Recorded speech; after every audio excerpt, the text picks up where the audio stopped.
Good morning, everybody. Welcome to our first Startup Cornwall powered by Slushed event. It's amazing to have you all here.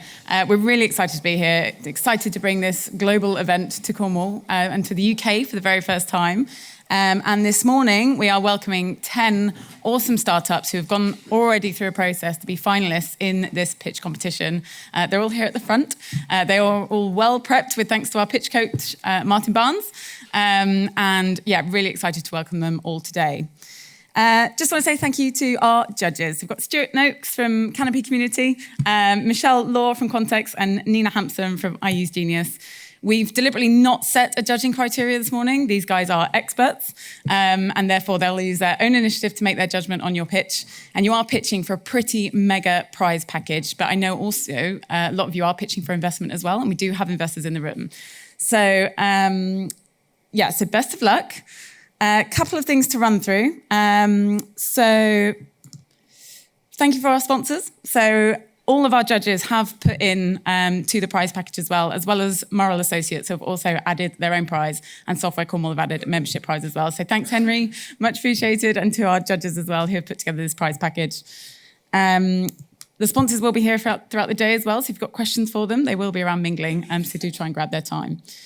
This is the pitch running order. All startups have had this running order. The judges have it as well. The format is you've got 4 minutes to pitch. There is a digital clock directly opposite this, which you'll be able to see. And your speaker notes are down here as well. So you'll be able to see your slide that's coming next and any notes that you've made on your pitch as well.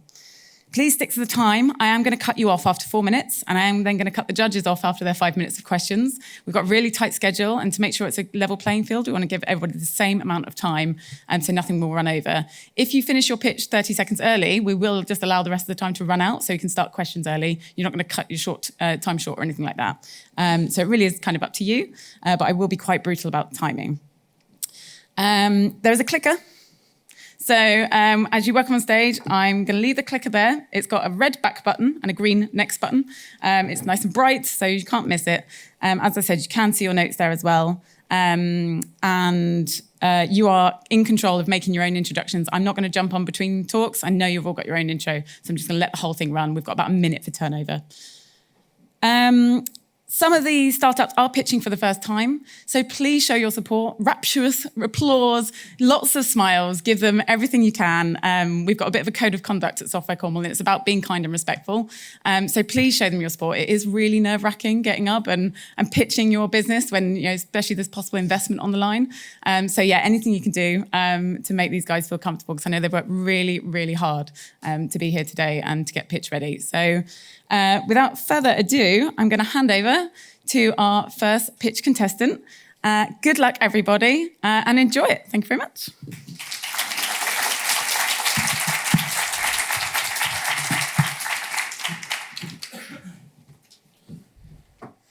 Good morning, everyone. It's good to see you all here. So I'm Michael Carver, CEO and founder of Amutree, and we are redefining the 3D visualization process. So every company needing to produce 3D visualizations and experiences face the same problem of, every company needing to produce 3D visualizations and experiences to support the design, marketing, and sale of the world around us face the same problem of complex, lengthy, and expensive content creation processes. The problem really lies in turning design data, such as this on the left, into this kind of thing, so into compelling 3D experiences, or even something like this, or even something even like this.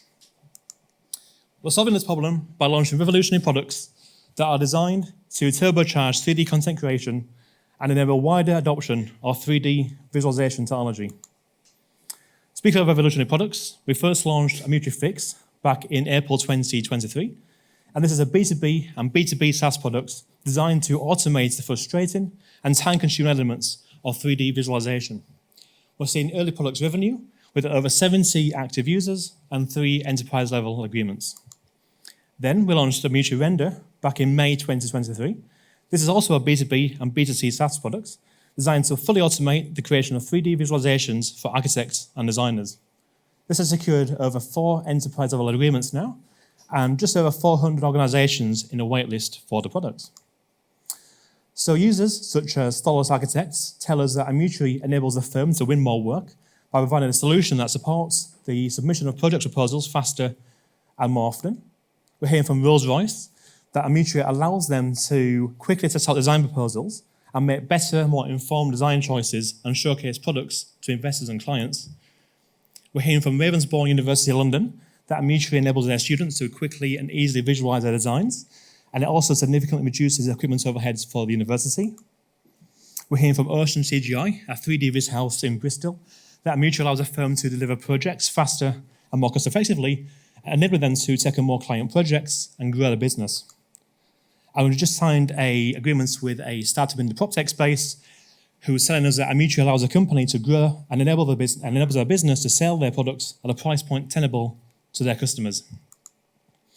So in total, this is a 128.3 billion opportunity. It's quite large. By the end of our third financial year, we believe realistically that we can turn over £22 million, which is represented by 2.6 million in monthly recurring revenue, and that's represented by just over 9,000 customers.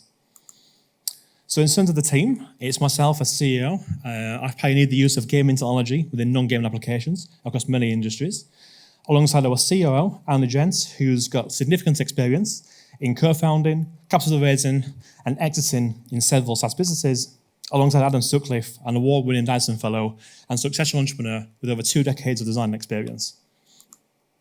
Beyond our core team, we're lucky to have a network of advisors and early adopters, including Dyson, RBSL, Ravensbourne University, Epic Games, Jacobs, the list goes on. And currently, we're raising £600,000. We've got 500,000 committed already. We're looking to bulk up the round by £100,000, and we've got 50k of SEAS still available. So alongside equity funding, we've just secured £344,000 of Innovate UK funding. So this sees just over half of our spend over the next 12 months being reimbursed from Innovate UK. Thank you very much for listening. That's Amutury.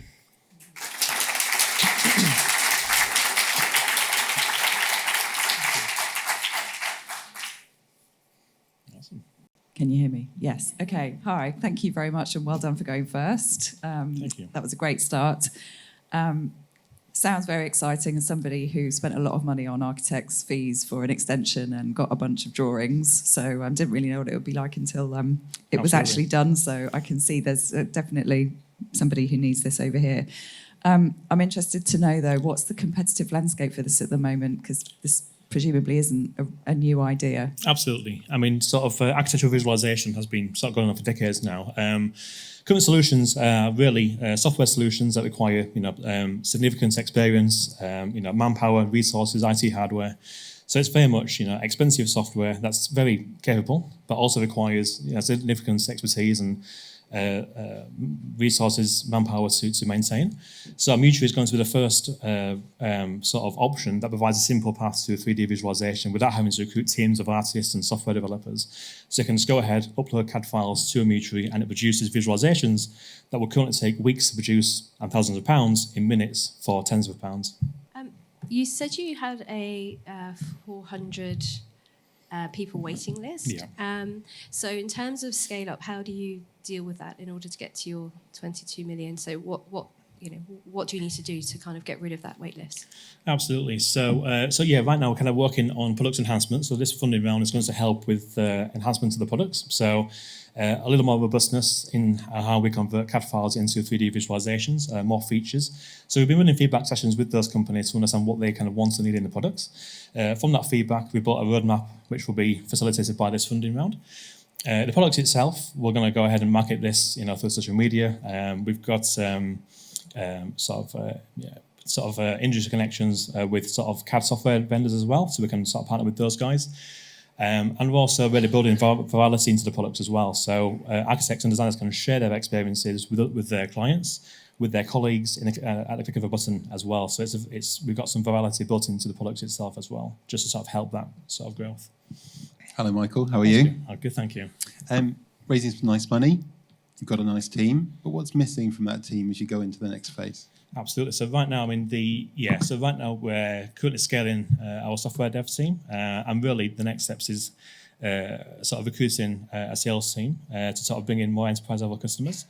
We're going to be going a little bit heavier on marketing as well. So thinking about sort of paid social, that kind of thing, just to bring in more leads for the online products.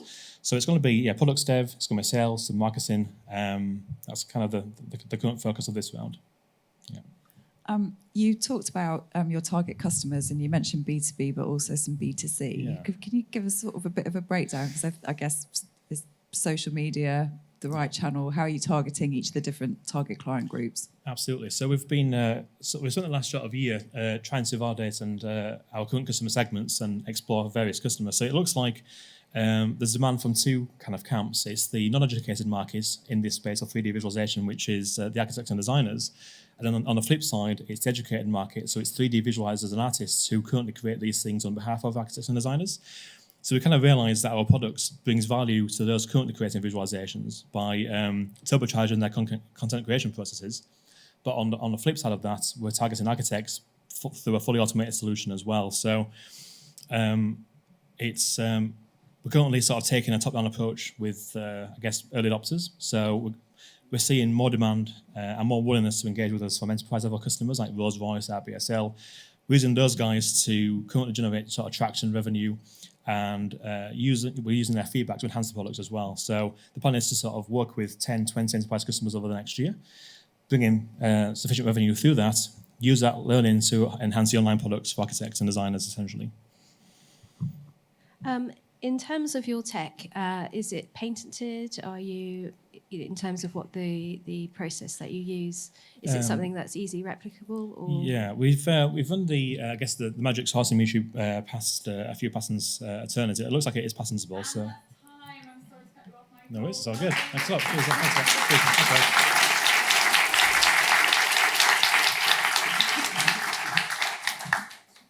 Hi, I'm Gabriella, CEO and founder of Goodwith, where we're building financial capability and confidence in credit invisible young adults.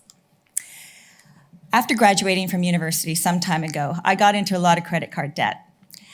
I got on the spend on credit to build credit slippery slope. And with little financial education to speak of, I was paying minimum balance and maximum interest. It was my first very expensive listing in compound interest. Fast forward now, today, and we're still asking young adults to spend on credit to build credit before they know anything about money. And even still, we've managed to find 6 million credit-invisible young adults who are being misjudged, with 2.7 million of them misjudged as bad risk. But our archetype, Frugal Coco, has low confidence, but is going to be a very good long-term customer. While it's 3.3 million are given credit and are at risk of defaulting due to their low competence. So right now, Drake on Fire is a bad bet. In this scenario, banks are putting 8.7 billion pounds at risk. The Cocos and the Drakes of the world are putting their life options at risk. But we've developed a behavioral risk model that predicts and reveals a person's true financial capability without the need for the spend on credit to build credit methods. And it predicts readiness for credit, shining a new light on who the Cocos are, who the Drakes are, who is vulnerable, what support they need and when, becoming visible to Goodwith as we deliver an AI-driven, personalized financial psychoeducation journey to build up their financial IQ. Whilst we gather and interpret these behavioral risk predictors that show us who is financially competent and who isn't.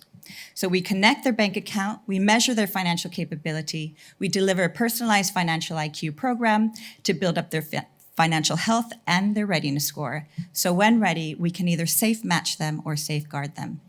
In this scenario, Coco gets confident, Drake gets competent, banks increase their customer acquisition and reduce loss. Everybody wins. We're free to the learner for a lifetime, and they get access to cheaper money. For our readiness score, we safe match these young adults, these hidden Cocos, and that's about 2.7 billion in new revenue for banks. And through our FinIQ, we safeguard these Drakes, and that helps save 6 billion for banks. We're estimating 2.5 million active users by 2028, which will turn into 70 million forecasted revenue. That's the opportunity for Goodwith. As experienced entrepreneur and research and marketer working with young adults, I bought the t-shirt and paid for it twice. Dr. Ellie Kellis is our behavioral psychologist and experienced with financial services data. She was a teen mom of two, now mom of two teens, and she might tell you she's paying for it twice now. Along with Stephen, our credit scoring pioneer, and Anish, our alternative credit scoring pioneer, our advisors support our team of behavioral scientists, clinical psychologists, developers, and human-centered designers to fix this pressing societal need. We've raised over £750,000 from Innovate UK and health tech grants and angel investors to validate our readiness score, and we're now piloting with 3 banks, one of the largest retail credit providers in the UK. We validated our FinIQ to increase competence and confidence in young adults, and we're going to be safe matching and safeguarding 18,000 learners by 2024 of November to generate 1.5 in revenue. We're now seeking £1 million and are seeking 500,000 of that to deliver the forecasted revenue by 2028. Thank you.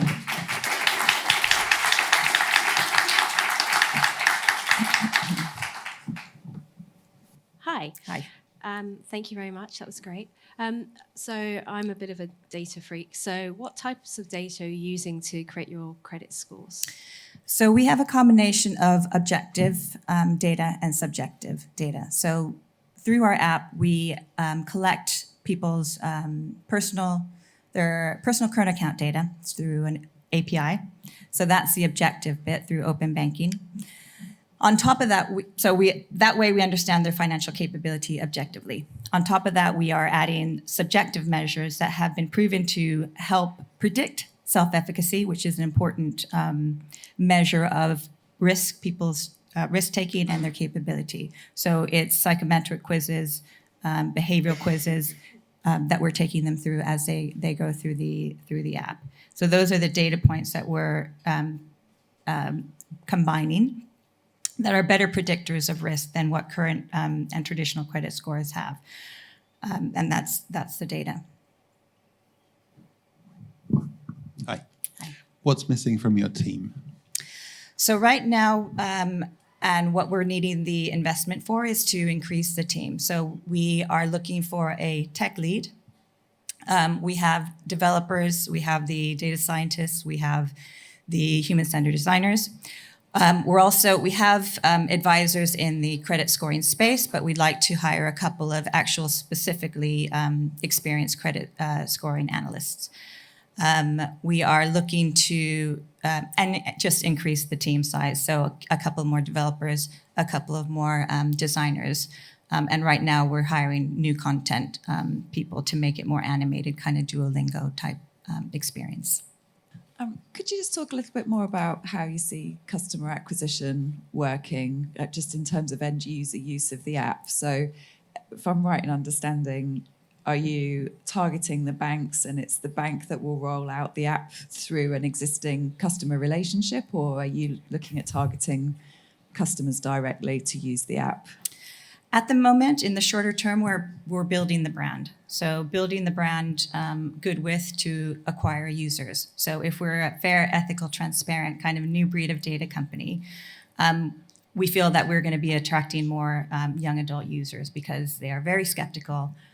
They do recognize that they need education around finance. They do recognize that there's a lot of money and mental health issues around finance, and that's what we're supporting. But at the same time, we have these bank pilots that we're working to further validate our readiness score, because what we're showing them is that we are better at predicting risk and quicker at predicting risk than they are. So there might be a good with inside proposition that comes from these pilots, but we still need to be a consumer brand facing proposition.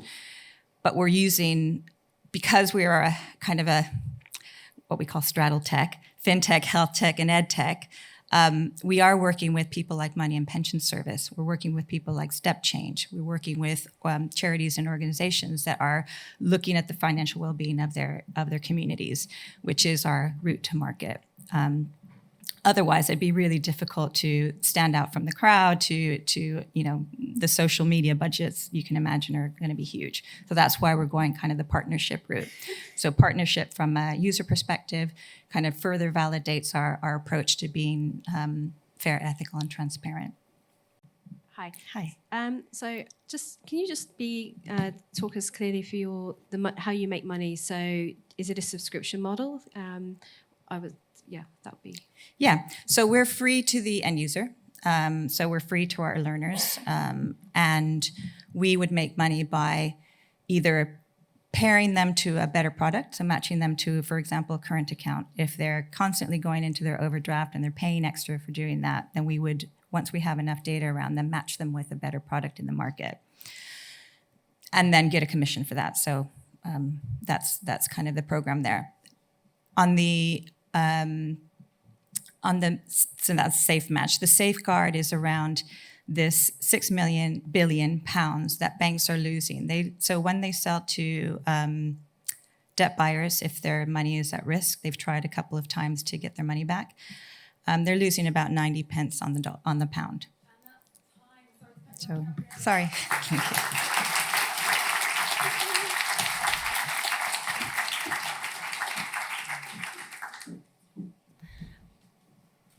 Hi. Let me introduce you to some familiar people, our heroes. The emergency services. They're who we turn to in our times of crisis. They're always there for us. They try their best to look after us and care for us.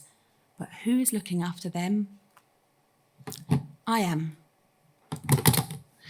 Oh, and what I've developed, you know it's pretty good when the police ask if they can give you financial support to help get your product to market because they want it so badly. So what is this incredible thing that I've developed? Well, let me give you a little bit of background. I'm a specialist in psychological therapies and psychosomatic medicine, which means that I work with people like you, I work with people like me, and I work with the emergency services a lot. And generally, when I work with them, I'm working with the effects of stress and trauma. So things like PTSD, complex PTSD, you get the picture. It's pretty bad. And there's only one of me. They have to pay me. They have to come and find me. And frankly, I only have so many hours in a day to work with them. So I kind of got to thinking, wouldn't it be better if I could be with them in their workplace when they needed it most? Like if there were loads of tiny little me's. And I'm also a bit of a science geek. And while I was studying my research masters, I became very interested in the neuroscience around the psychological therapies and techniques that I was using and developing. And I also became very interested in the brain activity of someone using a VR experience. And I kind of thought, okay, would people even use that? Would they like that? I don't know. So I asked. I got some help from some fantastic organisations, thank you. And I ran a study. And I was pretty surprised, actually, by the results. People loved it. They didn't just love it, they wanted to get involved. They were like, oh yeah, I'll help, I'll get involved. I thought, okay, this has got some potential. So I took it a step further. I applied for an Innovate grant, a small grant. I was successful. And I developed a very, very basic virtual reality prototype, like literally the bare bones, the actual essential elements of what I thought could be pretty powerful, of the techniques that I knew worked embedded in a virtual reality experience. And I ran a feasibility study. I recruited teachers because they're extremely stressed and education professionals. While I was running it, Devon and Cornwall Police got wind of it, asked me to run a pilot study. I said, yeah, brilliant, let's do that. My research associate at Plymouth said, Beck, this is a feasibility study. You might not see efficacy, so don't worry about that. Just see what people think. What do they like? What don't they like? I said, yeah, cool. I'm very, very happy to do that. When we ran the analysis, guess what? Really large effect size. Really large effect size in both trials. Now, not only was it a large effect size, participants didn't want to give the headset back. They actually didn't want to give it back. I had people phone me up and ask me if they could use it after the trial. And the anecdotal evidence, well, that just speaks for itself. I don't think I could have got through the past 2 weeks without this. It's pretty powerful stuff. So, what next? Well, I need this. I'm determined to get this hippo to market. I have customers waiting. Devon and Cornwall Police want it. They need it. So if you'd like to come on board this groundbreaking journey with me, come and talk to me. Thank you so much for listening.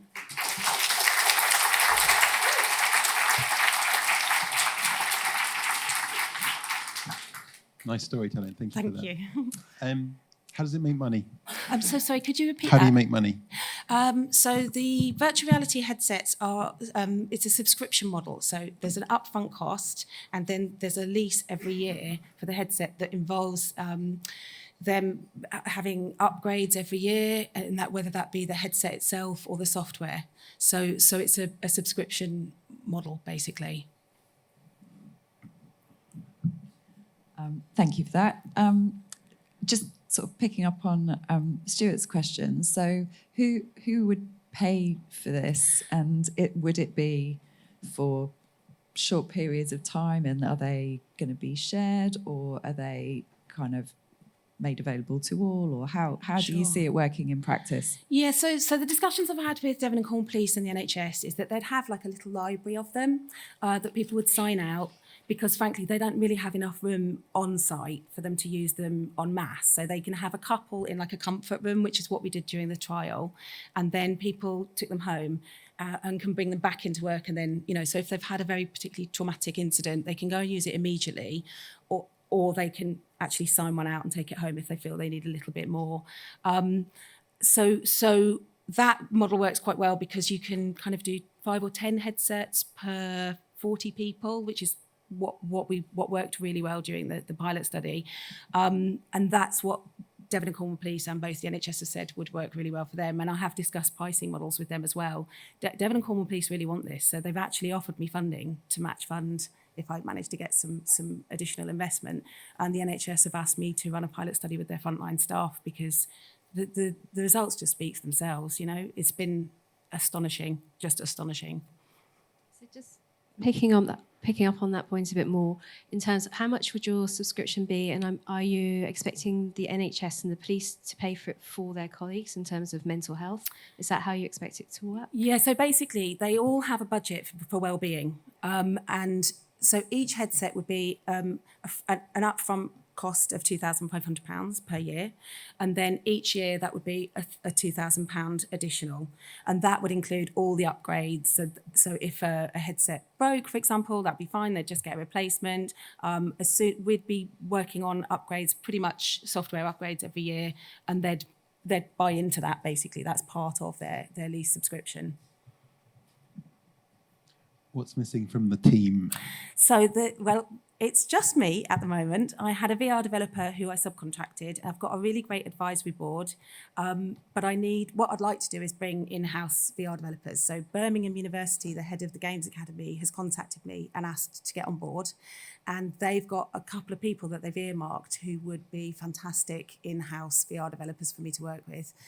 So that's really the cost is bringing my VR development in-house, so that I'm not subcontracting, which gives me freedom. It gives me freedom to develop actually what I want to develop, because that's basic. What I want to develop is way more than that. It has real potential. In terms of the potential that you're saying, if you got your 300,000 tomorrow, what would your sales be, say, in 2 or 3 years' time? So at the moment, it's quite a steep trajectory, actually. So in about 3 years, we're looking at a potential 4 million profit. Now, that includes the development of the next product, which is chronic pain reduction. So I'm also a specialist in chronic pain, and so that's my next intervention. And that, if I follow the path that I'm on, we'd start looking at that next year. I have an agreement in principle with Royal Cornwall Hospitals to run an RCT with their pain clinic. So the 2 pain consultants who run the clinic are also really on board with that, because they can see the potential for the product. It's pretty astonishing. Why 300,000? It's a strange number. Yeah, so essentially what that covers is the labour costs for the VR developers, a research assistant, my labour cost, and some additional headsets, because the headsets I used, they're okay, they were great. I had a really small budget, so they showed what we could do with it, but actually I'd really like to work with a slightly higher grade headset. And my sales strategy is getting in and doing a trial. So I need some additional actual headsets to go into workplaces and do the trials, so that I can show them how effective it is. If we've got time for one more very quick one, how does your solution compare with? Thanks anyway.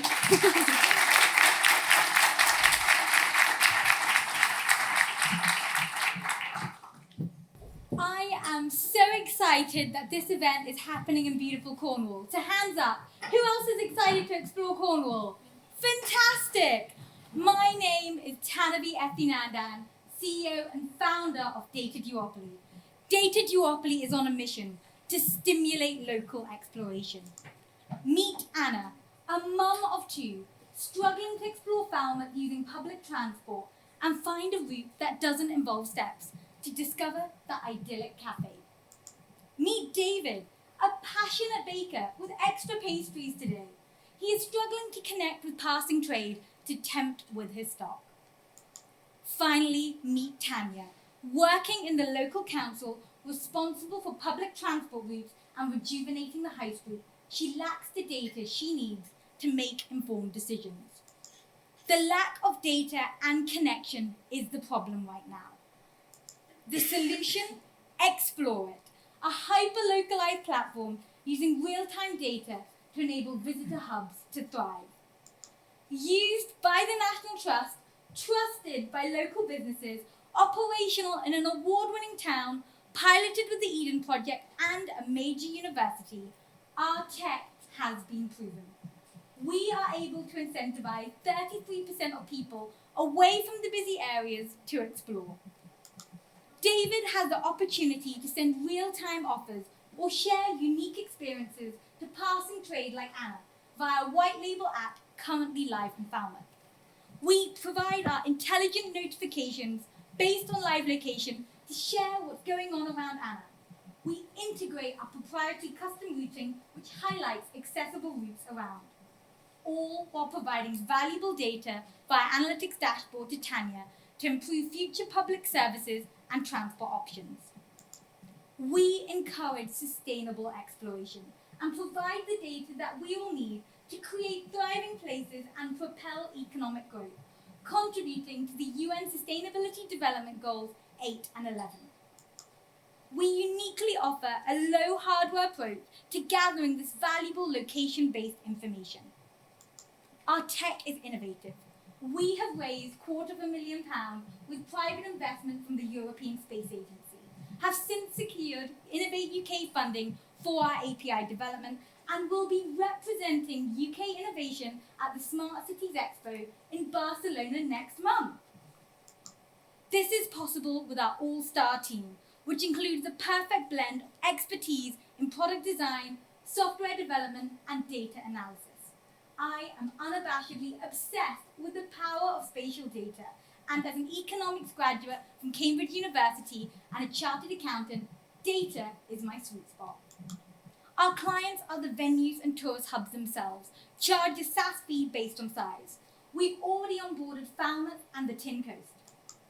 We charge an enterprise license for our API integration to transport operators, and are in conversations with global leaders right now, the Go Ahead Group and the First Bus Group.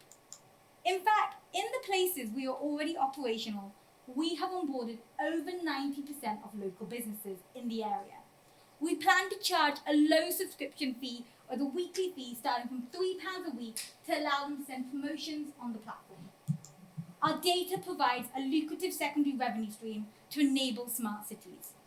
We are raising £750,000 to fuel our growth with a replicable and scalable commercialization strategy and to iterate our algorithm. So join me on our mission to stimulate local exploration.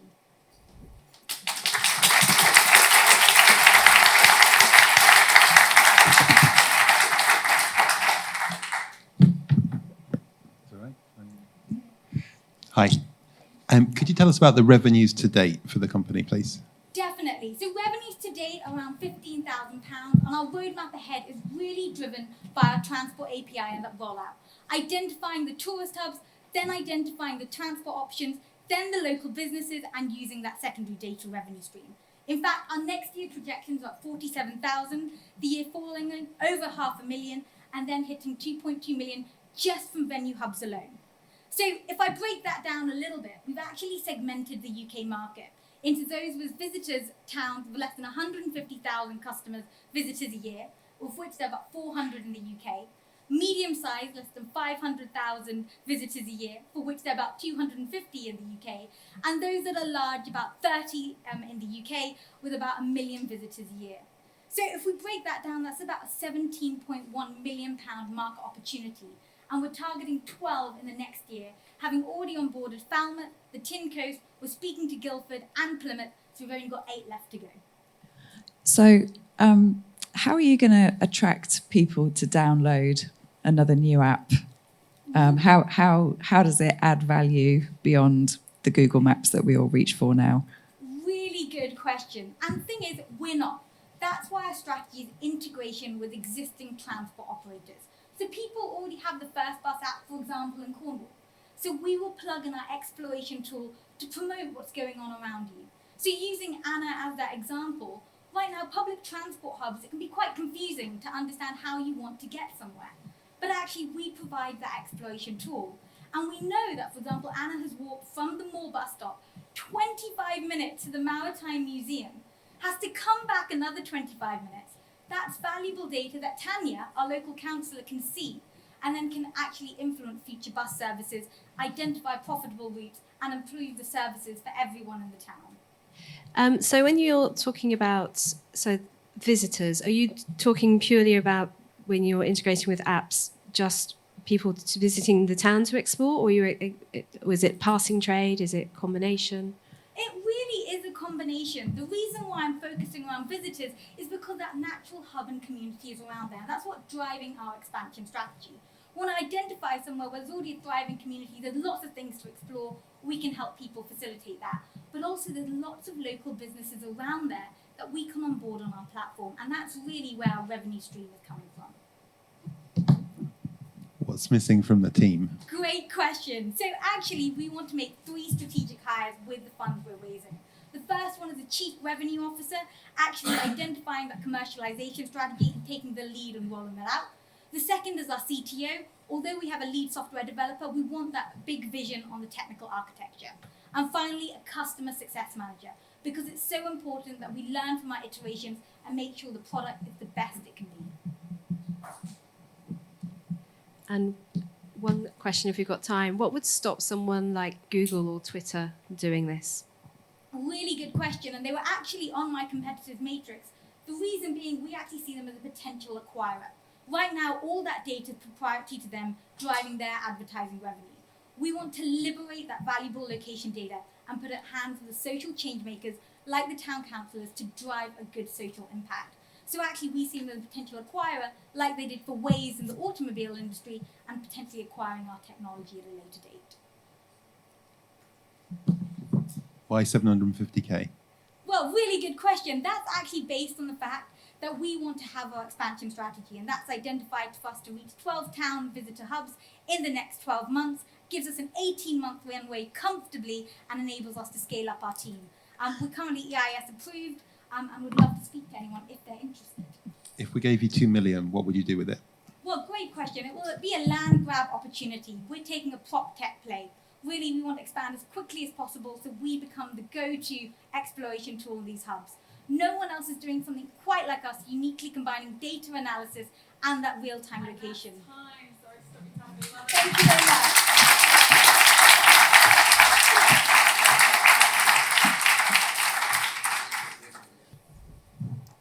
Good morning, everyone. My name's Catherine Wolfe. I'm a co-founder of community technology company Made Open, and I'm here today to introduce our new venture, Time for Good. In today's highly digital world, we all face a peculiar paradox. We're more connected than ever, yet many of us feel disconnected from our local communities. Millions of people are struggling with loneliness and poor mental health. And these issues are particularly prevalent for low-income families who can't always afford the help they need. Time for Good is a solution to this problem. It's a kindness platform that helps community trade their time, not money. Imagine a typical neighbourhood where busy parents want to create a babysitting circle. Instead of dealing with countless WhatsApp messages or spending money they don't have, they opt for the simplicity of a Time for Good group. Trust grows as time trades are recorded, and the group quickly becomes a support network that goes way beyond childcare. Time banking isn't a new concept, but it hasn't fully adopted digital technology like other services in the sharing economy. Time for Good will change that by making time trades as compelling as TikToks. Our software is already helping hundreds of groups around the world exchange thousands of hours every week. In Torbay, we've really seen the difference it's made. Members have traded over 30,000 hours of neighbourly support, which has improved community health and well-being. With Airbnb and Uber taking the lead, the sharing economy is a lucrative market. Online bartering platforms like Home Exchange, FreeCycle and LiftShare are also popular with millions of users. We believe that there's a gap for a premium digital time banking platform at an affordable price targeted at a wider audience. Better still, we will expand our reach by making Time for Good free to thousands of communities through our CSR programme. With investment, our plan is to license 4,000 Time for Good platforms, generating 6 million turnover and 2.4 million gross profit in the next 5 years. We've charted 3 paths to market: corporate sponsorship, member subscriptions and channel partnerships.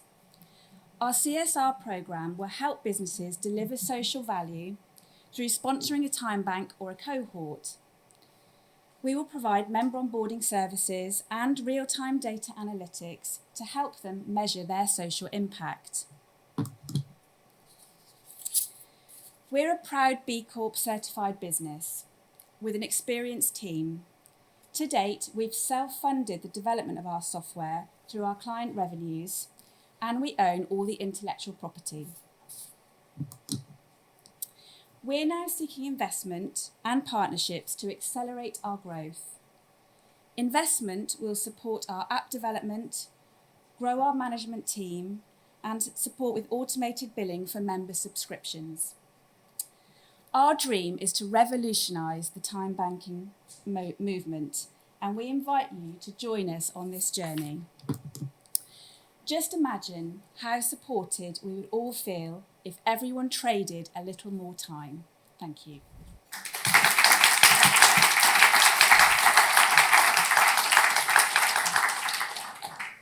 So the investment goes into a company and the company has a team, right? Can you tell us a bit more about the team that would execute on that investment? Yes, so we're currently a team of 9. We have a software development team. It's myself and my husband, Robert, who are the co-founders and directors of Made Open. So Time for Good is a new venture which helps us expand into the B2C market. We currently license our software to businesses who for our community development software. But this Time for Good is much more targeted at direct users and community groups. So the investment would fuel what team? Because it sounds like there's a team over here and there's a product over here. What's the team that goes specifically with that product? So the team is the same team. It's just that we're expanding our team with more development for our app, increased sales and marketing to help us expand our reach. How are you going to reach your customers? So how are you going to target them? So because as a new venture, as I said before, we're moving into the B2C market. We plan to use more social media and we're going to employ a sales and marketing director who will help us reach our corporate sponsors. So as I said, we've got corporate sponsorship, member subscription and channel partnerships as different revenue streams. So in terms of our marketing on the B2C side for direct member subscriptions, we want to do much more on social media. I'm just thinking about the alternatives in use at the moment for this sort of, I guess, neighbourly contact and cooperation, which in my neighbourhood is a couple of WhatsApp groups. So how do you see kind of a typical customer journey, if you like, or user journey. So, how would they find out about it? How would it be funded? Who would get the whole community on board? It seems like there's sort of various steps that need to be gone through for this to be kind of adopted and then scaled across the community group for it to become worthwhile. So if you could just talk through how you see that, that would be great. Thanks. Yeah, sure. So if I talk about the corporate social responsibility programme first, so what we're hoping to do is get some large businesses on board, and we will take on the community engagement. So what we've seen from some of the platforms that we already support is that you need that kind of leader of a small community group to help with the engagement and bring more people on board. So corporate sponsors will sponsor say 10 time banks, and we will do the almost like an application process. So we will say, BT is sponsoring 10 time banks, and we invite you as a community group to apply to have this software. And so there's a bit of a competition element to that, and then that will give them a maximum number of, say, 100 members within their time bank, and we will support them with onboarding. We will give them real-time access to a dashboard where they can see the impact, the hours that are being exchanged, so we hope that members will also bring on other members as well, because the stickiness of it. We're going to do some gamification around kindness streaks. And badges for the kindest person in the world could even be recorded through the app. So this whole proposition seems to rely a lot on trust. How do you make that an accountable factor in the whole process? Yeah, that's a great question, and we get asked it all the time about safeguards around time banking for community groups, and we've already built significant safeguards into our software, and it enables the group themselves to set up a member approval process. So when you apply to be part of a community time bank, you will be asked for certain information, and the leader of that group could take on the responsibility for approving them and allowing them in with whatever levels of safeguard they need. It might be a DBS check, it might be a reference, it might be upload your passport. Alternatively, for the corporate sponsors, we may take on that safeguarding process for them. So much like Airbnb do with the home exchange.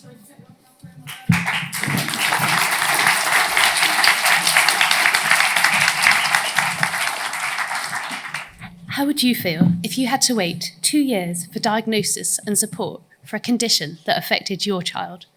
2.9% of children in the UK have autism, and NHS England reported referral to autism services increased by 39% between 2021 and 2022. It's no wonder that parents are struggling to get the support their children need at the right time. My son James is 10, and he, like many other autistic children, finds many aspects of everyday tasks really challenging. Getting dressed, cleaning his teeth, and packing a school bag regularly cause us to be late leaving the house, involve unpredictable meltdowns, and involve stress and anxiety for everyone in our home. While we were waiting diagnosis, this strain broke our family unit. What we needed during this time was some support and guidance from healthcare professionals. James' superpower is gaming, and I realised if I could combine his love of gaming with everyday tasks and give parents the information that I was looking for, that could make a real difference. As a physiotherapist with 18 years' experience, currently undertaking a PhD exploring technology use in everyday life, and the parent of an autistic child, I felt I was well placed to develop a digital tool that was accessible, feasible, usable, and meaningful for autistic children and their parents and carers, which also address some of the health inequalities that this vulnerable population are experiencing. With over £60,000 of funding from various sources and every penny of my savings, we, and that is my sons and over 80 autistic children and their parents and carers, key stakeholders, and the University of Plymouth, have co-designed JamUp. JamUp is a digital toolbox for autistic children and their parents and carers. Suited to 7 to 14-year-olds, it currently focuses on the getting dressed task, but we have plans to expand our range of tasks. It truly has been a kid code development approach, with James been involved in all aspects. He's been to meetings with our software developers Buzz, he's been part of graphics, music composition, and helped run focus groups. Jam Up is big, bold, and exciting. The parent and child together choose the items of clothing the child would wear and put them on in the order the child would normally wear them. The parent receives daily top tips and access to a series of videos by healthcare professionals to enable them to promote their child's autonomy, and we know this is really important to parents. The child gets to choose and name a pet, which helps them through every stage of the getting dressed task. This involves gamification, interaction, and rewards along the way.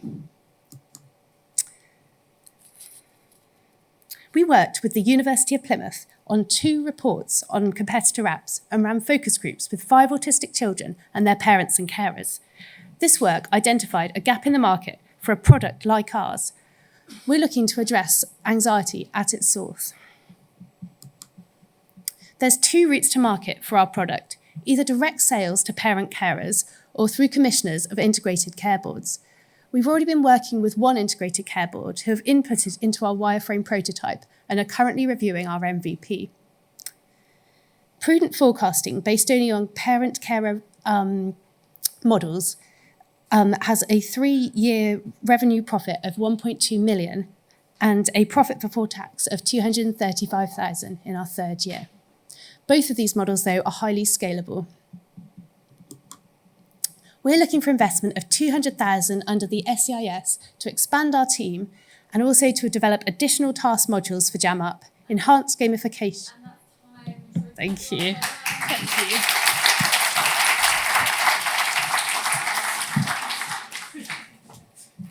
Sorry. Thank you for that. 200,000. It's an interesting number. Why 200,000? It was because it fitted under the SEIS scheme, but also because we recognise that we need to expand our team and the cost of the kind of gamification aspect, which is going to be really important for Jam Up in order for the end users to be really engaged in it, is quite expensive to develop, those kind of software costs. But why not 250? It was 250,000. Okay. Sorry. Cool. Thank you. Thanks.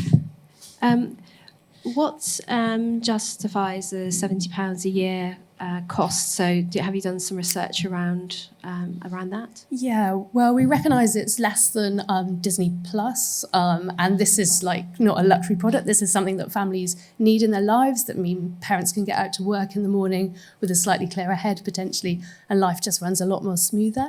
And we've also done quite a lot of online sort of focus group questions and gained quite a lot of feedback that way as to how much people would be prepared to spend. But even if we cut that in half, we're still really profitable as well, because our forecasting's only been based on kind of 5% of the market. What's the team?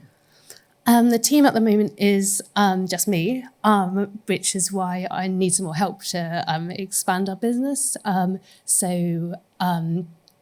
We need to get more help with marketing, sales, product development. But we've got really good software developers who have been really good to work as subcontractors with. You've already mentioned some of the competitors who have got different platforms targeting something similar. How concerned are you that somebody could come in and copy this idea? I think that's always going to be a possibility, but I think that the sort of value behind what we've done in terms of our kind of kid code development approach and genuinely onboarding autistic people at every stage that we've been able to do will make our product strong and mean that end users want to be using it. The way we focused on the child and the parent carer is so important because a lot of autistic children can have avoidance disorders as well, and their parents constantly nagging them or telling them what to do can be really frustrating for them. And so we found another way by using the pet to help them get through that. And in terms of the development of your app, so you have the getting dressed, what other elements do you wish to add, and how much would you be able to do all of it with the money that you're planning to raise right now? Okay. Yeah, the getting dressed task was slightly more complex than some of the other tasks that we've been looking to do because of the need to have lots of different types of clothing, popping them in different orders and things. So something like cleaning teeth would be a more simple task to do because there's not so many components to it. And we feel that because we've developed one task, as we go on and develop other tasks, it'll be easier to replicate some of the features that we've done. But we're also looking at other, market research has picked up other areas, which, because I haven't got a son, some of the sort of femtech challenges, so autistic girls managing, or autistic people managing menstruation and things like that. So there's lots of different scope to avenues we could go down. Somebody gave you £1 million today. What would you do?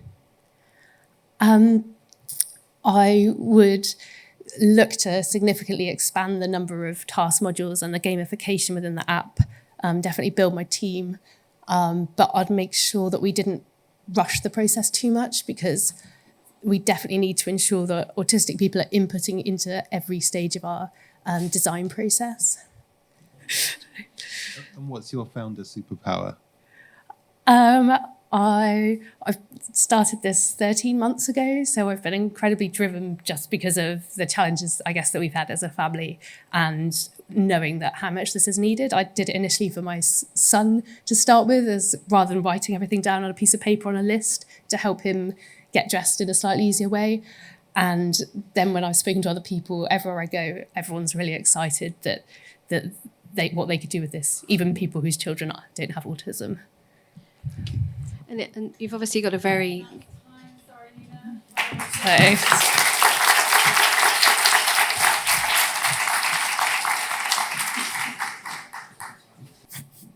Good morning, everybody. I'm Mike Trebilcock. I'm co-founder of Tango3, a software and innovation company. And I'm here this morning to talk to you about Defib Ready, which is an innovation we've been working on to address some of the problems with public access defibrillators. Let me give you a bit of context about why this is important. So every day in the UK, 85 people will have a cardiac arrest. Their heart will stop, and out of those 85 people, only 9 are going to survive. That's really low success rate. It's 10%. It's exceptionally low for developed countries. And there's lots of reasons for that, and there's lots of work happening to change that and address that. Education is a big problem, and we need to teach CPR in schools. Alongside that, though, is the provision of defibrillators. Defibrillators need to be at hand, because the defibrillator is the only way you can survive a cardiac arrest. I experienced that last November when I was out on a bike ride with my son and his group of friends, and Oscar, one of his best friends, 14 years old, had a cardiac arrest at the end of the ride. That night, everything came together as it needed to. I was able to perform CPR, defibrillate Oscar, using a defibrillator that the local community had purchased in Minions. And Oscar was one of the lucky ones. He's one of the 10% that survived because it all worked when it needed to. And like the Minions, communities across the UK, the government, businesses, charities, they're all investing millions of pounds into defibrillators. This is recognised as what we need to do. But there's a problem with that. And the problem is that these defibrillators are being put out with no support, no governance, no processes, no tools to make sure that they are being properly looked after, and when they're needed, then they're going to be available and they're going to work. A recent report showed that 30% of defibrillators actually are not ready for use because their batteries are flat, their pads need changing, the locks on the cabinet don't work, or the defibrillator is just not there. It's been used, it's been taken and not returned, and people don't know where it is. When you have a cardiac arrest, you don't have long to act. You've got 10 minutes to save that life. And anything that gets in the way is going to severely reduce the chances that that person survives. That night with Oscar, I learnt something. And I learnt that a rescuer has one chance. Everything has to work at that moment, just like the projector. Everything has to work there and then for them. And for Oscar, it did that night. And that insight actually helped us to think we need to look at what we do with a product we already have. So in Cornwall, Tango3 has been working for 8 years with a local company who put defibrillators out, and we have software, an app that guardians use, We'll talk a bit more about that in a moment. And also some hardware installed inside the defibrillator cabinet that lets us know the defibrillator is there and ready for rescue. The app creates a network of volunteers who go out and check the defibrillators, and it gives them notifications, reminders, the defibrillator needs checking, the defibrillator's pads need replacing, the defibrillator's been deployed so that they can make sure that defibrillator gets recovered and put back ready for the next rescue. So before Oscar, we were looking at, could we take this app nationally? Is there a national need for this? And we were really surprised that organisations we talked to don't have the tools to do this. And we decided that we were going to take this app and convert it to a product that could be used by other organisations, alongside taking the hardware outside of the cabinet and making it mobile so that they could also track where the defibrillator was. We've developed a roadmap which involves reworking that app and also been running pilots on different off-the-shelf devices, and we're now at a point where we've designed our own device and are ready to prototype our own device that meets the needs of the defibrillator. And we want to help with turning other stories like Oscar's into success and making these things real. I was there.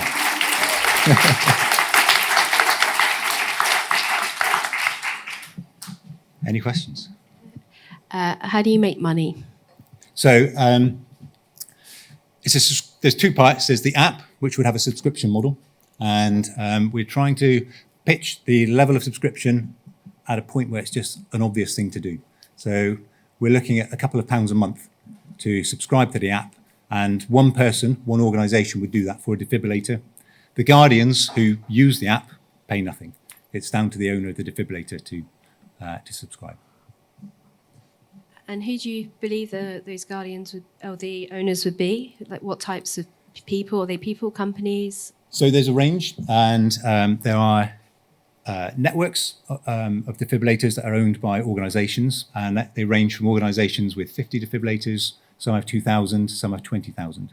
But the majority are actually owned by individual businesses and by parish councils. So we've been surveying and researching parish councils over the last 6 months, and have built up a large database and good contact with parish councils across the UK. Tango 3, defib ready. 2 companies, 1 company, 1 team? How does it work? Right now, it's one company. This is an innovation that we've created within Tango 3 and has been, I guess, a pet project. So we've been working on this for 8 years locally, and we recognise now that we could take this nationally, internationally. It's an international problem. It's not just the UK problem. And so the intention is that we would separate the two, and defib ready would stand by itself. So the investment would be into that entity, but what's the team for that entity? At the moment, it's the Tango 3 team. So would it be a separate team, or would you be... We're still working on that bit. Okay, thank you. At the moment, it's the same team. And how much money are you looking to raise? And what would your revenues be in 3-4 years, say? So right now, we're looking at the first step, which is, or the next step, not the first step, and that is taking our current app and reconfiguring it so it can be used by multiple organisations, not just one. So we self-fund all of this through other work we do with other companies, and we're just looking to accelerate that with a £50,000 to enable the app to get to a point where we can share it with other organisations. We also have the tracker, so we can remove the hardware element that's static inside the cabinet monitoring defibrillator. And we're at a point now where we've designed a new tracker, custom built to meet the requirements of the defibrillator. And they're quite stringent about what you can do in and around a defibrillator. And so we're looking at another £50,000 to move that into a prototype. And then a final £50,000 around how we actually get this to market, or get this out and marketed. Once we get the app out and working, we expect to be self-generating revenue, or generating revenue, which would fund further development of the system. Can you just talk a little bit more about the volunteer model? So sort of how many people, is there any training requirement for them, and so on? Where do you find them? So this area, there are actually loads of volunteers. People are really interested, and most people have got some sort of personal story, a connection. Cardiac arrest is a big thing. And we don't have a problem finding volunteers. In Cornwall, we've got a volunteer network of about 200 volunteers who check 250 defibrillators. Some are more active than others and more engaged with it than others. And it's a similar story when we talk to other people in the rest of the UK. But there are a larger number of owners of defibs who don't quite realise the importance. There's a large number of defibs that have just been orphaned, and the person who was really enthusiastic about it has disappeared into the background for whatever reason, and their defib's no longer even being looked after. So our intention is that we create this network of volunteers, and because I've volunteered in Cornwall, I happen to be up in Bristol or London, and I walk past a defibrillator, and my app will pop up and say, that defibrillator's not been checked for a couple of weeks. Can you just go and do a check on it? The checks are very simple. The defibrillator itself actually self-checks, and this one's flashing green to tell me that it's all ready. But actually what the check involves is making sure the door is working and you can access the defibrillator. The defibrillator's there and the green light is checking, and the app would also ask, can you just check the pad dates if it's not been checked for a while? Make sure that the dates, because the pads expire after 5 to 10 years, depending on the different models. But the intention is that we, rather than having volunteers that are tied to a particular set of defibrillators, we create a nationwide network who can check any particular defibrillator, and different owners of those defibrillators may have other requirements. Thank you.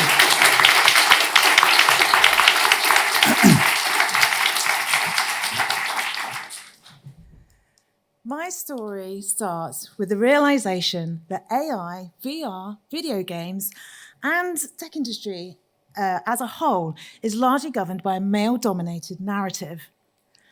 This is me, I'm female. And now let me introduce you to a passionate group of underrepresented, underserved women and girls who love immersive worlds, customizable characters and stories, and especially on our mobile phones.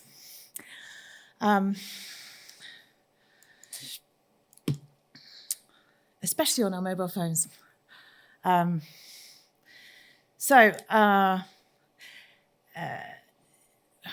We don't really consider ourselves gamers, and that's because the gatekeepers are men in this industry, and they get to choose which games we play and which characters we get to play with, and they tend to look like this, and like this, and like this. They definitely do not look like this, or like this, or like this. In fact, they look like the people that make them. They're male and they're white, and less than 5% have an all-female cast. Now, why does this matter? Well, you know that feeling where you don't belong? Maybe you've gone into the wrong toilet. I'm not talking about being introverted here. No, I'm talking about that feeling of being uncomfortably different. Like you're not welcome. That's how I feel as a gamer. I really struggle to find environments where I feel like I belong. I think there's something missing. I believe that the virtual world has the potential to inspire, empower, and change the way that women and girls feel about themselves by sending the message, you are loved, you are listened to, and you belong here. Since becoming a mum, I've discovered a missed opportunity in this space. The nurturing power of our mothers, the ultimate creators. The transformative touch that's driven by compassion is the nurturing spirit that is symbolic of the mother.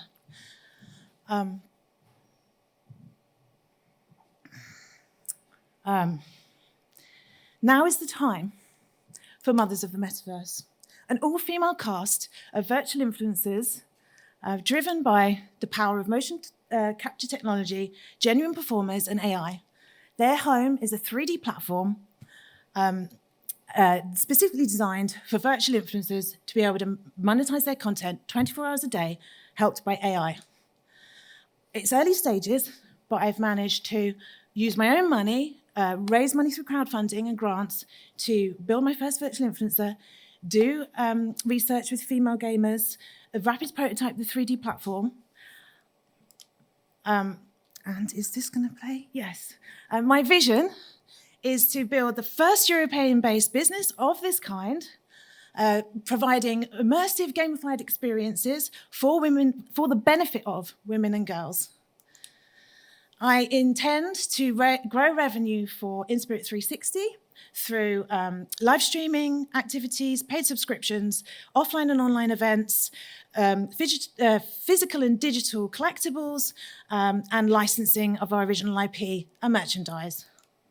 My ultimate goal is to invite incredible female role models from every country in the world to join the Mothers of the Metaverse movement.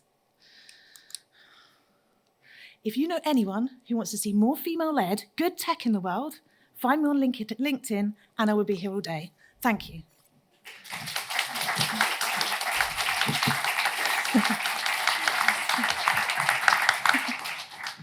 So how much money are you looking for, and what are you going to use it for? So I'm looking for 50,000 to build out the MVP. I've got a co-dev studio to do that for me, because at the moment I'm a sole founder and I work with a full stack programmer with all my prototyping. My mentor is Kisharani, who was lead designer at PlayStation for 20 years. And he's assured me that none of the major publishers will have anything like this in their portfolio. And he can get me a pitch opportunity in front of Meta and PlayStation. But he said, do not do that until you've got a really good MVP, because you will make the most of it then. So I'm looking for 50,000, and then I hope to raise 1 million from Meta or PlayStation, and another one. Once I've got that 1 million, I can raise another 1 million to build out the first stage of the platform with the first 23 characters and 23 levels. And it's the metaverse you're building. So is it VR, Yes. AR? So it will be primarily for VR, but then we will have a tech desktop and a mobile app. So the mobile app is for fans to interact with their favourite characters, and also potentially something a little bit like TikTok, where there's cameras into the VR world that you can kind of flick through very quickly and see each different space. This isn't my space. So can you teach me how the revenue stuff works? Right, so it's a very lean startup. So it's a low-cost startup. So what it involves is literally putting the first character out there into social media. They live stream to female gamers. They play games. We have like a Mothers of the Metaverse guide, which is all the positive things that women and girls need for their well-being, a little bit like girl guiding. And so we have that as our content base that teaches about consent, teaches about well-being, and that's kind of our content Bible that all of the live streaming characters will sort of work from.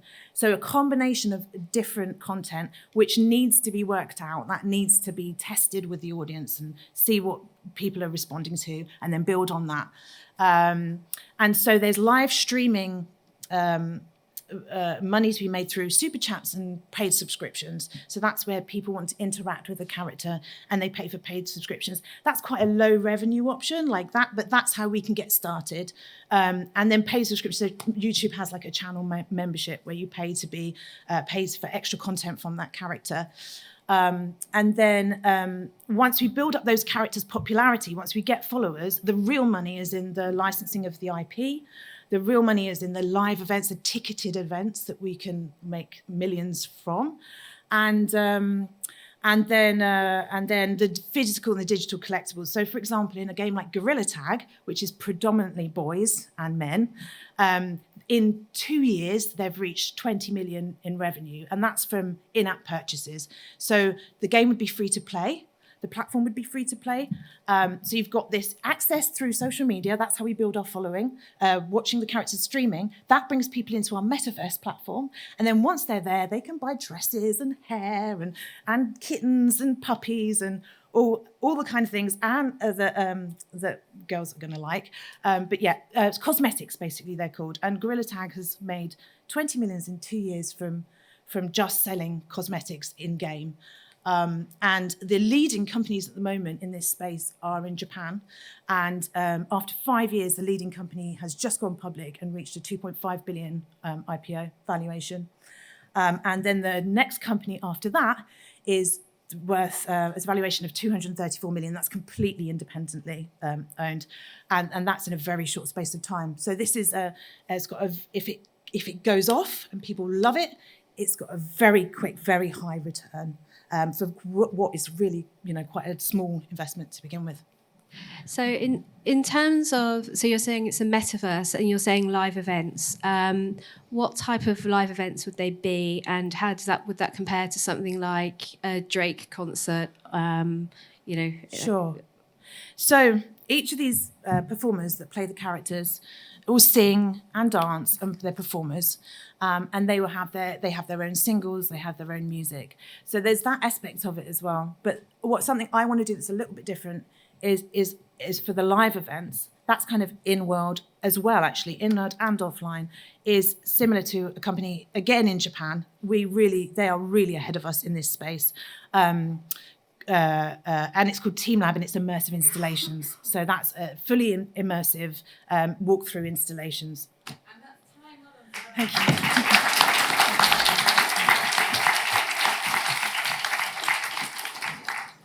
Hi, I'm Caitlin, and I'm here to talk about tech kits for girls. We're trying to solve the problem of why girls aren't taking up technology. I'd like to introduce you to Ellie. Ellie's 8 years old, and she already has a strong idea of who she is, what she likes, and even what she might do when she grows up. She started to form these ideas when she was in nursery school. And like Grace here, she's already starting to think about what's a boy thing and what's a girl thing. And this gender bias that sets in early carries all the way through to decision-making processes that they make in secondary school. We have found, though, that if you start very early on and build confidence and inspiration and get them excited about these subjects, that helps them take it on and take part later on. How do we know this? Well, we really know girls. We are Tech Girls. We're a non-profit organization that ignites a passion for technology, engineering, and creativity within girls. We've been going since 2019, and our award-winning education non-profit has worked with thousands of girls, as well as schools and parents. We're started by a team of women that work within tech, and we also happen to be parents. And as parents, we are aware that there are hundreds of kits already on the market. But unfortunately, a lot of the kits that are targeting girls tend to fall into this pink science trap. And I don't know about you, but I don't want my daughter learning about STEM through edible eyeshadow or glitter bath bombs. STEM kits are £1 million sector, but a lot of them only focus on science. And none of them are currently targeting at tech for young girls. We feel like this is a really important gap to fill. We are pitching 6 inspiring Tech Girls sets. This will be targeting girls from the ages of 5 to 12 and give them a chance to play with hands-on while also meeting real-life role models and learning about career opportunities. All of the kits are environmentally friendly, and profits go back into running the program. These are 3 of our gadget-based kits. They include a Tech Girls Microbit Starter Kit, a Plant Pioneers Kit, and a stop-motion animation kit. However, we know that not all parents want their kids on screens at all times. So we've also developed out 3 screen-free kits. This includes a Morse code bracelet making kit, which teaches about cybersecurity, a brilliant boat building kit using everyday objects around the house, and a treasure hunt code game that actually gets kids outside. We're planning on taking the first versions of these kits to Christmas markets this year to get that real-life user feedback. But we're also talking to online retailers who are interested in carrying our products, and we're looking at stocking them in specialist retailers as well as museum gift shops.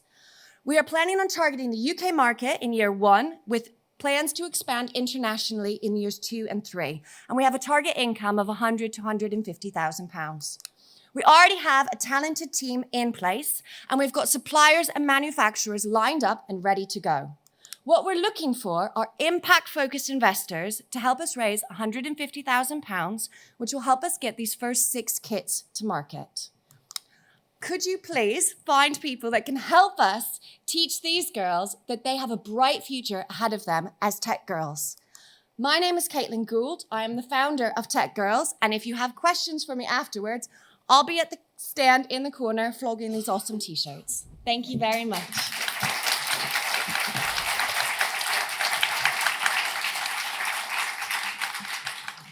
Thank you for that. Are you planning on continuing to be a not-for-profit? So this investment will be a kind of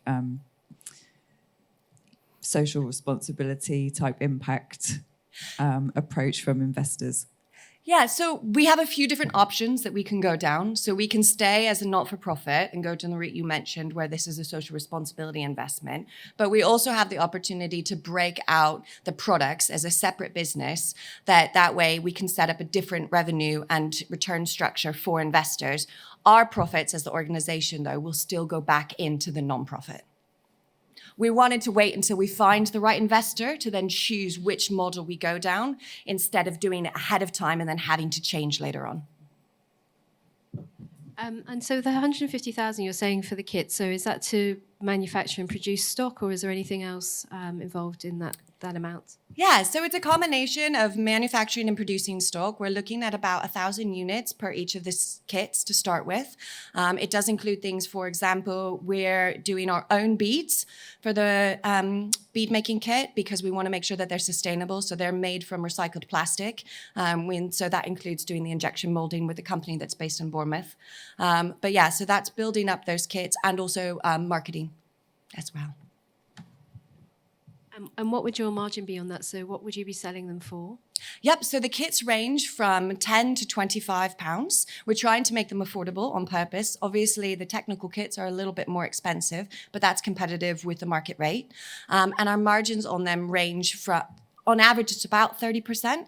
The non-technical kits are a little bit better margins. The technical kits have smaller margins. We could charge more for them, but we really want this product to be affordable. So I'm a bit of a geek, and I've got a 12-year-old daughter who's a bit of a geek too. So I kind of like the principle and the concept of this. But what my brain's wondering is, why do this independently? Why not just co-create with an existing manufacturer? Why do you need to go through this? So we are looking at co-creation with an existing manufacturer, but we would use our branding. So we're talking to a major online retailer within this space. They would be helping us with the manufacturing, the kitting, and the distribution.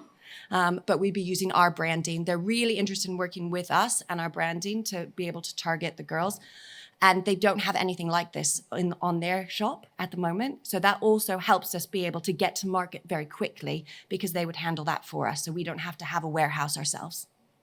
There are kind of specialists in, we'll call it non-girl related kits like this, right? Yeah. So why not just go to one of those specialists like Science Creates or something like that? So we currently have kind of more focused with the producers and the kind of people who have made kits that have the retail all wrapped up into one group. We haven't had a chance to talk to organizations like Kiwi Crates or Mel Science yet. We do know that they tend to buy up and absorb other companies, and we're really interested in our ethical kind of give back and making sure that we can continue to have that kind of not-for-profit focus. We also wouldn't want them necessarily driving up the prices on this. We know, like we said, they can charge a lot more, but we want to make this affordable. Okay, thank you. Just quickly then on your non-financial impact. So if I were to consider being an investor in this in a non-profit structure, what impact metrics would you be looking to deliver over what period of time from an investment and the distribution of these products? Yeah, so I think that there's a really interesting opportunity for kind of multi-levels of impact. So you have the initial impact of the girls being using the kits in the first place, and hoping to kind of reach hundreds of thousands of girls and really building up that confidence. But then also with that profit going back into us buying kits that we're able to then take into schools or be able to donate those kits, and then also being able to run the education programs, it would just help us expand what we're able to do at the moment. One of the things that we are planning on also investing in terms of growing our team is also bringing up our education outreach side of things. So being able to also offer videos that have tutorials and things like that so that it can continue on. And have you done any forecasting in terms of how many kits you would expect to sell and what that would look like in 2 or 3 years? Yeah, so at the moment, because it's brand new and we haven't had the kits to market, we're trying to be very conservative. So when talking to the manufacturers that we're working with, they were telling us, we think that this could sell kind of tens of thousands, but we're starting with £1,000 to make sure it's going to work.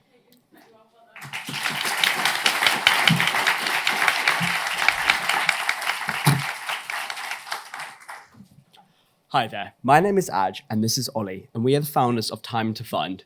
Not related for Time for Good, but I like the name.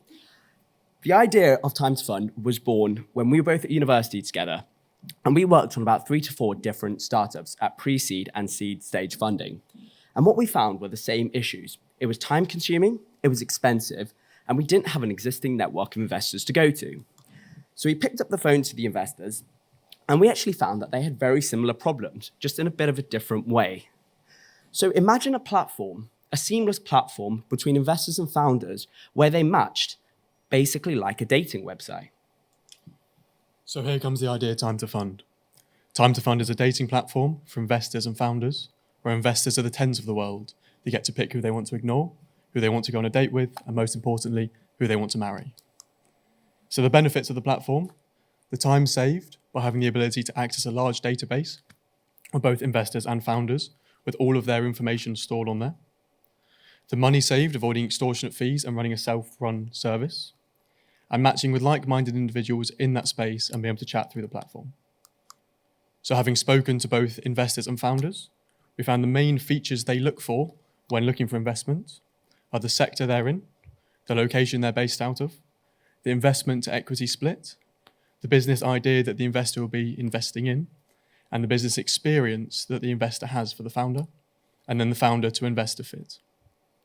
By going through this, all this information goes into our AI matching algorithm, and only those that fit this will be on your portal. As you can see, we've done a graphical wireframe of how we want the website to function and to look.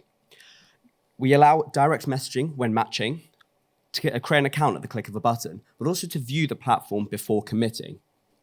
And as you can see on the right, we have the eligibility percentages. This is what our key USP is.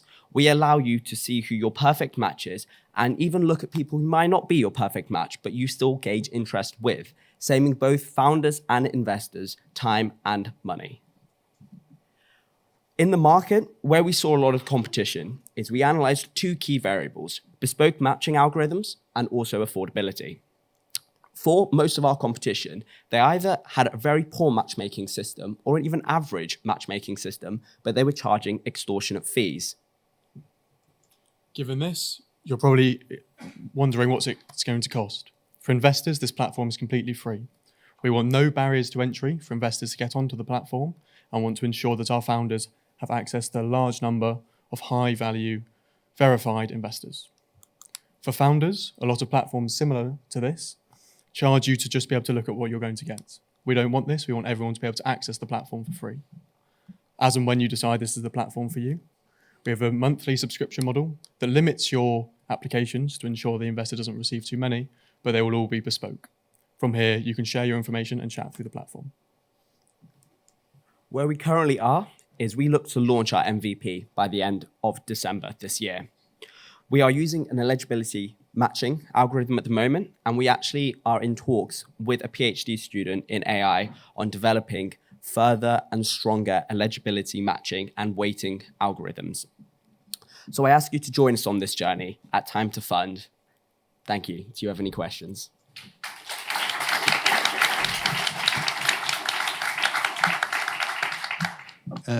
What's the background of you two guys? What did you study? What's your superpowers?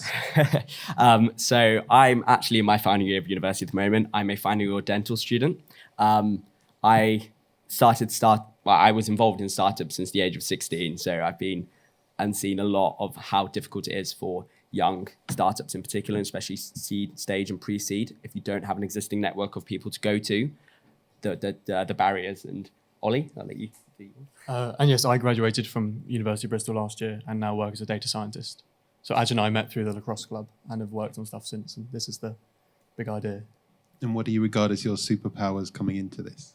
In terms of the superpower, which I would think I bring to this, is the element of I've been that founder. I've understood from that element. I've been through seed stage and pre-seed stage funding rounds. So to see from the founder perspective, we can offer I can offer that insight, but also we have an existing network of founders that we know and using them as early adopters as well. And for me, it's the understanding and development of the AI matching. Thank you. And on that note, what data are you using to match and how are you collecting it? So it'll be initially the information you submit with your profile. There'll be mock-ups done that you will assess, so we'll know what you think about them. And it'll be a continual feedback loop through the website of how long you spend on each profile and what you're looking at. So you're expecting each VC to fill in their own profile? Potentially, yes. Well, yes, they would. Just to let you know, to form the profile, the average time it should take is 5 minutes. And how do you make money? So the revenue stream would be coming from founders on their yearly subscription. We offer it as either a monthly or a 6-month or a yearly fee. And so so what are your forecasts in terms of how many users do you expect, and what do you think your revenues would be? So to start with, we just want to target the Southwest to show proof of concept for our MVP. The number of investors we've calculated in the Southwest is 1,000, angel investors in particular. We're working on a ratio of even between 100 to 300 founders per investor. That's based off the actual number of, there's 1,500 founders per one VC in the UK. So we're using a very conservative figure with that. In terms of forecasting, within the next 2 years, it should be around about 500,000. And then after that, we want to look to raise a round of funding. At the moment, we aren't looking for any equity. We're bootstrapping it ourselves until we show proof of concept. I have a question. So I'm from Context, which is a VC. So given the stats that you've just mentioned about the relatively small number of VCs to founders, what are you expecting in terms of what happens after a match? Because I imagine that potentially a VC could click on and it shows you, 300 matches this week. What do they do with that information? So from there, it essentially works like the dating website would. If, for example, if you were on there, you would see the likes. You can still assess from that. You would still see your eligibility percentage. You can say, I'm more suited to this individual than I am for that one. So you can decline those.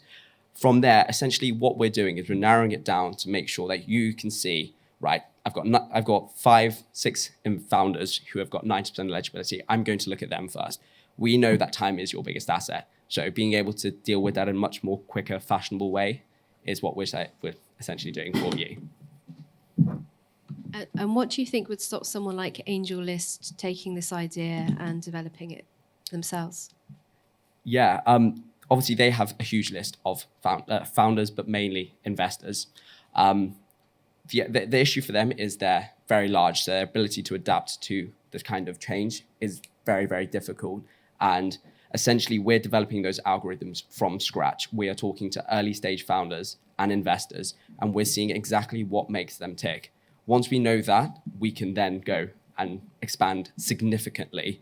But also the one thing for founders in particular is, speaking to a lot of founders now, they're not aware about a lot of these sites. And when they do go onto the sites, they're charging extortionate fees. It seems to be that only one entity is looked at, either investors or founders, not both.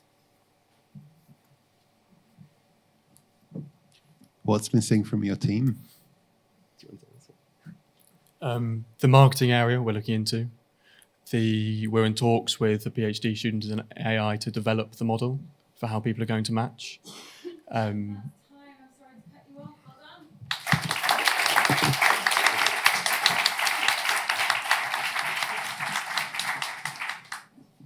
There you have it. There is our 10 startups. Haven't they done well? Please give them all a warm round of applause.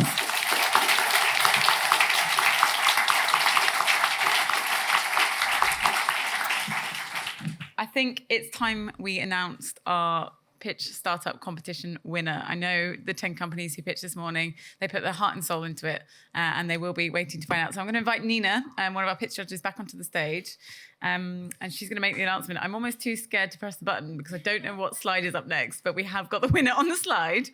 Okay, I'm going to hand this over to you. We do have a trophy. If you are the winner, we'd love to invite you up for a photo. So I'm going to hand over to you. I just want to say the other two have had to dash off, but I just want to say thank you so much for everyone who pitched.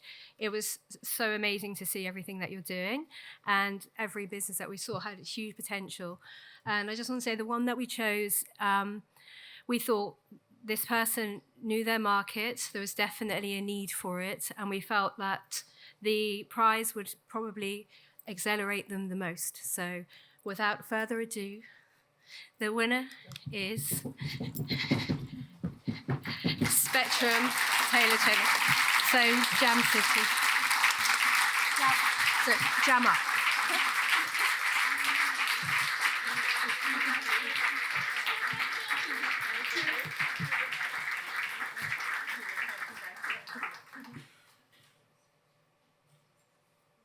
Brilliant. Congratulations.